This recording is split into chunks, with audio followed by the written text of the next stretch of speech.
Hi అండి. రాయలసీమ స్టైల్‌లో దోస, పచ్చికారం అయితే ప్రిపేర్ చేసుకుందాము.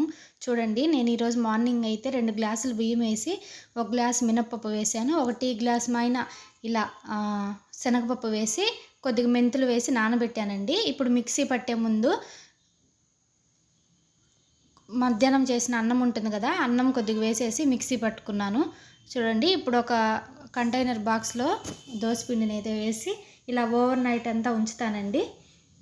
మనం రేపు దోశ వేసుకోవాలంటే ఈరోజు మార్నింగ్ పొద్దున్నే నానబెట్టేసి నైట్ దోశ పిండి ఆడించుకుంటే దోశ బాగుంటుందండి. చూడండి, దాంట్లోకి పచ్చికారము, 4 ఆనియన్స్ అయితే కట్ చేసుకొని, పచ్చిమిరపకాయలు, చిన్న టమోటా వేసి ఒక బౌల్లోకి వేసుకొని, ఒక గ్లాస్ వాటర్ వేసుకోవాలండి.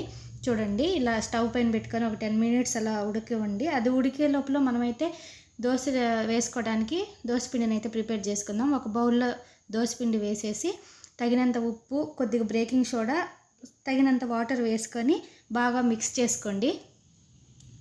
చూసారు కదా, బాగా ఇలా దోశ వేసుకునే మాయన ఇలా మిక్స్ చేసుకోండి.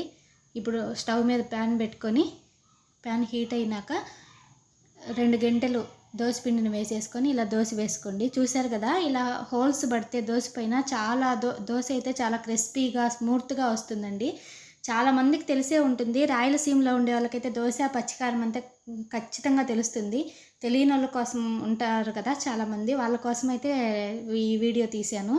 ప్లీజ్ అండి, లైక్ చేయండి, సబ్స్క్రైబ్ చేసుకోండి, సపోర్ట్ చేయండి. చాలా టేస్టీగా ఉంటుందండి, మీకైతే నచ్చుతుంది. తప్పకుండా ట్రై చేయండి. చూసారు కదా దోశ ఎలా వచ్చిందో. చూసారు కదా, బాగా రెడ్ కలర్లో క్రిస్పీగా బాగుందండి దోశ. ఇంకా రెండో దోశ కూడా అలానే వేసుకున్నాను.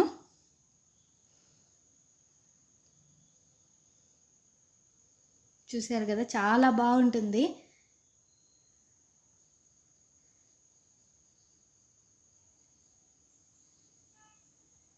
ఇంకా అన్ని దోశలు అలానే వేసుకోవాలండి. చూడండి, రెండో దోశ కూడా అలానే బాగా రెడ్గా వచ్చింది. ఇట్లానే అన్ని దోశలు వేసుకోవాలి. తప్పకుండా ట్రై చేయండి, బాగుంటుందండి. ఇప్పుడు మనం ముందుగా ఉడికించుకున్నాం కదా పచ్చికారంకి, అవన్నీ చల్లారిపోయినాక ఒక మిక్సీ బౌల్లో వేసుకొని తగినంత ఉప్పు వేసుకొని ఇప్పుడు మిక్సీ పట్టుకోండి. ఊరికి అలా ఒక్కసారి ఆడిచ్చేసేయండి, అంతే.